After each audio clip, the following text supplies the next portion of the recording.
YouTube ప్రేక్షకులకి నమస్కారము. ఇక్కడ కనిపించేది వశీకరణ మరుగుమందండి. ఈ మరుగుమందు వల్ల ఉపయోగాలు ఏంటంటే, ఒక మనిషిని మన వశపరుచుకోవడానికి, అదేవిధంగా మన మాట వినే విధంగా చేసుకోవడానికి ఈ వశీకరణ మరుగుమందు అనేది బాగా పనిచేస్తుంది. ఇది ఎక్కడ పడితే అక్కడ ఎవరు పడితే వాళ్ళు ఇవ్వలేరండి. ఇలా ఇచ్చే వాళ్ళంతా ఫేకు. ఈ మరుగుమందు అనేది స్వయంగా మా అడవి ప్రాంతాల్లో, అంటే తాండ ప్రాంతాల్లో తప్ప ఎక్కడ పవర్ఫుల్గా దొరకదు. ఈ మరుగుమందుని ఎంతో పవిత్రంగా ఆచరించి మాత్రమే పెడితేనే అది పనిచేస్తుందండి. ఎలా పడితే అలా పెడితే పనిచేయదు. ఈ మరుగుమందు అనేది 2 రకాలండి.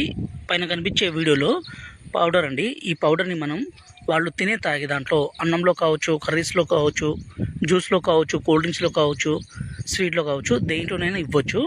ఇలా ఎవరికైతే మనం ఇస్తామో వాళ్ళు మన మాట వినే విధంగా, అలాగే మన వశం అయ్యే విధంగా, మనం ఏది చెప్తే అది వినే విధంగా ఖచ్చితంగా మారిపోవాల్సిందే. రెండోది వచ్చేసి ఈ కింద వీడియోలో లిక్విడ్ అండి.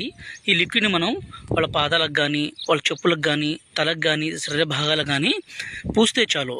ఇలా పూయడం ద్వారా వాళ్ళ దాంట్లో మెల్లమెల్లగా ఒకేసారి అనేది మార్పు అనేది రాదు.